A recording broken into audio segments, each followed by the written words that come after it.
जय मसीह की। प्रभु का वचन कहता है कि उसका वचन दो-धारी तलवार से भी ज़्यादा तेज़ और शार्प है। तो कई बार आपका विश्वास कम हो जाता है, कई बार आप हालात वश या दुनिया की तरफ देख कर के डिमोराल हो जाते हैं और आप सोचने लगते हैं कि पता नहीं प्रभु मेरे साथ है भी है या नहीं, पता नहीं उसकी सामर्थ्य मेरी ज़िंदगी में काम करती भी है या नहीं। आपको ऐसे ऐसे विचार आते हैं। वो क्यों आते हैं? इसलिए आते हैं कि आप उसके वायदे को भूल जाते हैं। जब उसने कहा है कि उसका वचन दो-धारी तलवार से ज़्यादा शार्प है, तो क्या वो आपके बंधनों को काट ना सकेगा? आपके बंधनों को काटेगा। आपको उस वचन को बोलना है। प्रभु ने जो वचन आपसे बांधा है, जो आपको बोला है, आपको उसको रिपीट करना है। रिपीट करोगे, बोलोगे, उसको अपने जीवन में क्रियान्वित करोगे तो वो होगा। लेकिन क्या होता है कि कई बार हालात वश, कई बार लोगों की वजह से, कई बार आसपास को देखकर दुनियादारी की भाषा में चले जाते हैं कि कुछ होगा हमारे पास तभी कुछ होगा। ऐसा कुछ नहीं है। प्रभु ने क्या बोला है कि अगर मेरे राज्य की खोज करोगे तो दुनिया की सारी चीज़ें, बरकतें तुम्हारे पीछे भाग लेंगी, पीछे पड़ जाएंगी। The all materials things will follow you. Happiness of the world they will follow you, but you have to, आपको चुनना है। You have to choose the things, you have to collect the right things, not wrong things. Not wrong, even you have to not choose the wrong people also. आपको गलत लोगों को नहीं चुनना है। अगर गलत लोगों को अपने बस में आपने चढ़ा लिया, अपने जीवन की एक क्या है, मसीह ज़िंदगी एक बस की तरह है, एक किश्ती की तरह है, और उसमें अगर गलत लोग आपने चढ़ाए और उनके साथ आप चले गए, हो सकता है आप भी विश्वास में गिर जाओ, हो सकता है आपके ऊपर टेस्ट आ जाए। तो क्या है, अपने आप को बिल्कुल प्रभु की हजूरी में जिंदा बलिदान करके चढ़ाना है। कैसा चढ़ाना है?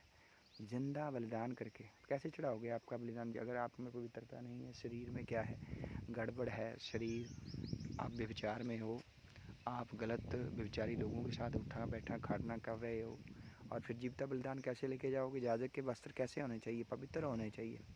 तो याजक के वस्त्र ही जब पवित्र नहीं है तो क्या खाक चढ़ाएगा? वो क्या चढ़ाएगा परमेश्वर को? अपना जीवता बलिदान क्या चढ़ाएगा? कुछ नहीं चढ़ाएगा।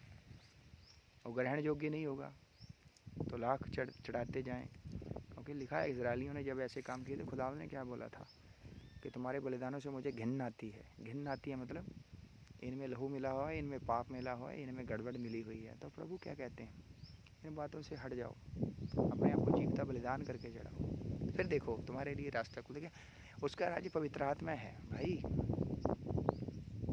उसका राज्य तो पवित्र आत्मा है, उसका राज्य तो पवित्र आत्मा है। तो तुम क्या खोज रहे हो? किसको खोज रहे हो? तुम पीआर खोज रहे हो, तुम सोना खोज रहे हो, तुम बड़ी बड़ी गाड़ियाँ खोज रहे हो, तुम बंगले खोज रहे हो, तुम ज़मीनों को खोज रहे हो, हैं? तुम क्या खोज रहे हो?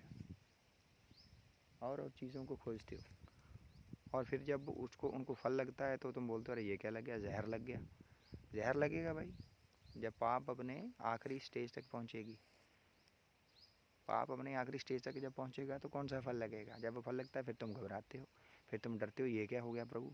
हुआ क्या है? जो तुमने चुना है भाई भुगतो, भुगतना पड़ता है भाई।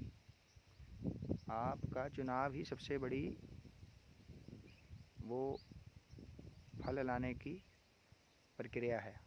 आपने क्या चुना है? तो क्या है चुनना है? राइट चुनना है। हमारी चर्च में कई बार गलत दान आ जाता है तो हम उसको वापस कर देते हैं, हम नहीं रखते।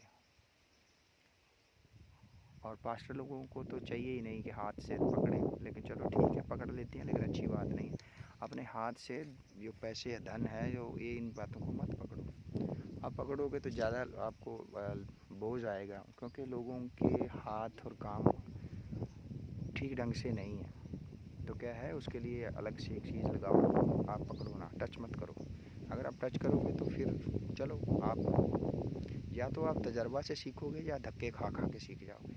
या तो आज्ञाकारी कर लो तो या फिर धक्के खा खा के सीखो खुद। या तो आज्ञाकारी कर लो प्रभु की, और अपने खुदा ने जो आपको वचन दिया है उसकी आज्ञाकारी कर लो, या फिर धक्के खा खा के सीखो। नहीं सीखना है तो भाई क्या करना है? प्रभु के राज्य की खोज करनी है। अभी पवित्र आत्मा का युग है। ये कौन सा युग है? पवित्र आत्मा का युग है। जहाँ अभी हम रह रहे हैं पवित्र आत्मा का युग। पवित्र आत्मा का युग है, तो हमें कैसे होना चाहिए? हमें क्या ढूंढना है? पवित्र आत्मा को ढूंढना है। मांगना क्या है? पवित्र आत्मा मांगना है। प्रभु ने कहा नहीं कि तुम मेरे राज्य की खोज करोगे, मतलब पवित्र आत्मा की खोज करोगे तो दुनिया की सारी वस्तुएं तुम्हें मिल जाएंगी, दुनिया की सब वस्तुएं तुम्हें मिलेंगी, क्या पीछे रह जाएगा? लेकिन पहले हमें मटीरियल चाहिए, पहले हमें गाड़ियाँ चाहिए, पहले हमें बंगले चाहिए, कारें चाहिए, फिर हमें ज़मीनें चाहिए, फिर हमें लोगों से कई कुछ लेना है। ये बातें बाद में, पहले प्रभु का राज्य है। प्रभु का राज्य क्या है? पवित्र आत्मा। वो तो हम मांगते नहीं, हम तो अपने रंग में रंगे हुए। पवित्र आत्मा आता है चला जाता है, ये तो रहने के योग्य नहीं है, स्थान रहने के योग्य नहीं है। पवित्र बलिदान करके चढ़ाना है अपने आप को।